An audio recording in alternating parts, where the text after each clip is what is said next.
What's up, everyone? Donald from D-Walls Woodwork. Welcome back to another video. We're out here in the driveway again, starting to record this one right after that. I recorded that last video of the shop overview that I posted. We're gonna get right into this shop transformation slash better organization right here, right now. So I'm gonna walk you through the first project in this one and give you a little bit of overview, and this will probably be like 2, maybe 3-part video.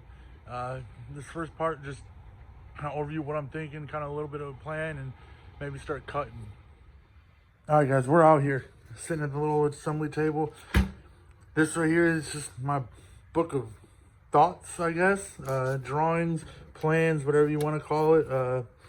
I really don't like using digital software. I probably get into it, but I like drawing, sketching, whatever. I like to draw it out as I think of it on paper, and then maybe eventually I'll start getting into, putting it digital and making plans and that. But here's what I'm thinking. A bigger assembly outfeed table with a little bit more storage. It's gonna be a pretty simple build. I've been feeling shelves, drawers, stuff like that on the sides and on the ends, or it's capped off. I'm thinking about capping it off and putting some of the slats so that I can hang some of my most used tools like the drills and that right on the assembly table. That way I don't have to walk over to the wall behind me here, take it off, do whatever, and then hang it back up. I've got a couple drills and impacts and everything right there at my reach. That way I can just reach, and hopefully it'll get me more in the habit of just using it and putting it, hanging it back up, instead of using it, setting it on the assembly table, going grabbing something else, and everything piling up on the assembly table like it has been. I'm hoping that'll work a little bit better. So you saw a little bit of drawing. The inspiration I'm using from this, kind of a couple videos. One, Shop Nation, he took his he called it the ultimate workbench, and he took just a standard 2x4 workbench and put shelves, drawers, and everything else in it, and made it great. Also, April Wilkerson, she had a really good video put out a while back about making a nice solid workbench with a lot of storage solutions. So I'm kind of going to take a little bit of both of those and put a spin, my own kind of spin on it. But that's what I'm thinking. So in the last video, the shop overview, I showed you guys the little wood storage and then this bin. And I told you guys you'd find out here in a little bit what this bin is for. And this bin I am going to use for some of the storage solutions of the workbench. I mean, I've got, a bunch of 1/2-inch plywood here and all that, which I'm going to use for the drawers. And I got, a couple big pieces of 3/4-inch plywood I can use for some of the shelving for the small parts organizers and everything like that. I mean, some of this, 3/4-inch, I can use for some of the runners and that. I'm going to do this whole build strictly out of plywood. The glue screws, it'll be plenty strong enough. Put it on casters in case I need to move it, but I don't plan on moving it much, so it should be plenty strong enough. One other thing about the workbench build, I'm going to take something similar to this and put it in the workbench. Right now I've only got room on the air compressor stand for 3 VersaTrack small parts organizers.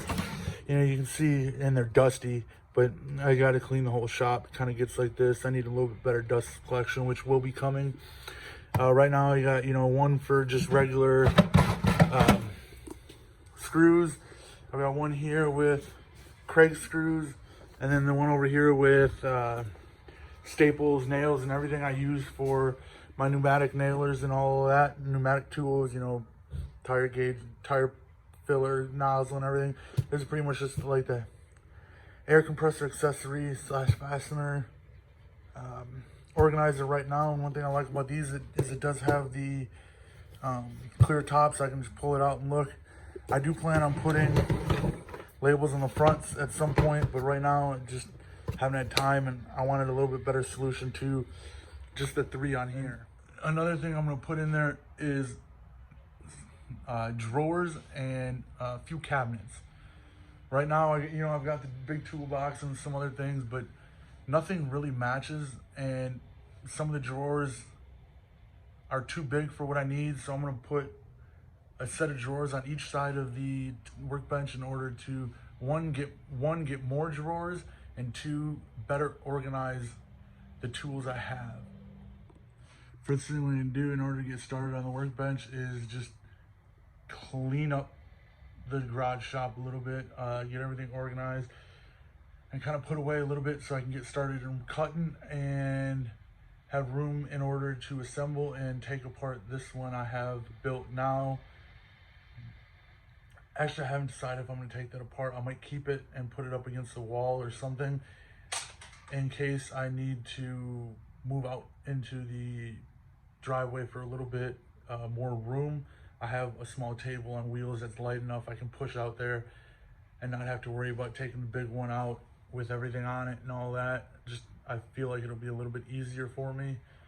So I might not take that apart, but I'm gonna get all this put away and sweep it out and hopefully start cutting. All right, guys, getting back with you, and you can see it's dark outside. Been working pretty much all day. Recorded a few things and realized I had my TV on behind me, so I couldn't put it in the video, but just a quick update on what we've been doing. I had the shop pretty much cleaned up, swept out and everything, and then I emptied the bin with all the wood I had set aside for the workbench onto the assembly table, laid it all out, and I started ripping everything down. We got all the drawers ripped down to their width or depth of the drawer, so I had to go through and cut everything to length, but we'll have 10 drawers in the assembly table, 5 on each side. A couple different depths for different types of things, you know, some deeper drawers for some corded power tools that I have just in my regular toolbox right now that I want to move into the assembly table, outfeed table. I didn't get much action of, you know, actually the progress of ripping everything down and everything. Broke my tripod yesterday, so I got to go get a new tripod for that. So hopefully pick that up tomorrow and we can get, you know, some more videos going. But right now I'm working on ripping down some of the cross stretchers and cross supports out of 3/4 inch ply and all that, and we'll get back with you in a little bit. All right, guys, another quick update. Stopped, ate some dinner with the family and everything, and it's about 8:30 at night right now, and I'm out of material that I had at the house, so we're gonna call this one good.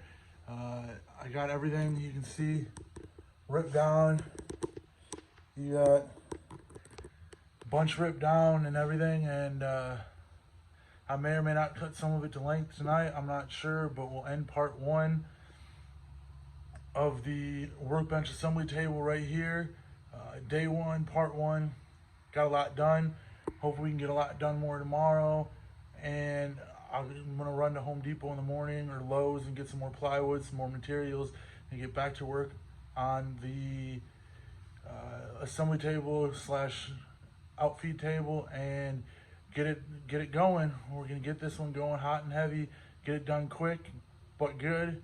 That way I can get on to different other projects I have within the shop, and we'll catch you guys tomorrow.